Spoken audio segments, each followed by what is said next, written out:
been an enormous demand for establishing new SITPs in the country, and in response to cater to this demand, the Union government has decided and considered extension of the scheme with an allocation of about 500 crores under the 11th five-year plan. So there will be a number of new SITPs that will be sanctioned with this allocation.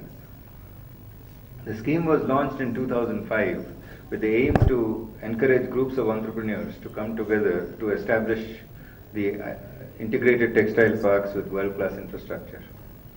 It addresses the needs of the entrepreneurs on a cluster-based approach with sustainable development, and Government of India acts as a facilitator, providing 40% of the project cost. In the northeastern states, of course, we provide 90%, and the allocation is with an upper limit of 40 crores.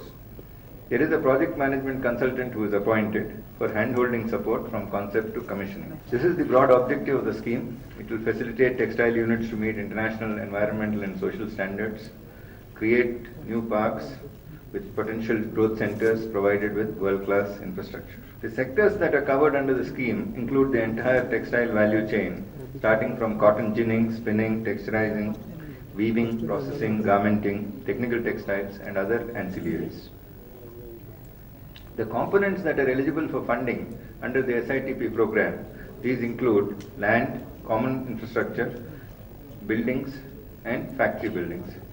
The project cost that includes land, common infrastructure, common facilities, and factory buildings, while Government of India would not support procurement of land, but the allocation can be used on all other heads.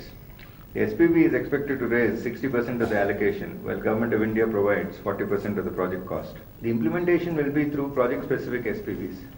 The SPV shall be a corporate body under the Companies Act. There are scheduled detailed documents for this purpose. User entrepreneurs shall have a majority stake, that is at least 51% of the stake. 49% of the stake can be owned by central and state government agencies, financial institutions. And the SPV will be responsible for receipt of government grant, mobilizing balance contribution, procurement of land, design, construction, and maintenance of the infrastructure, and the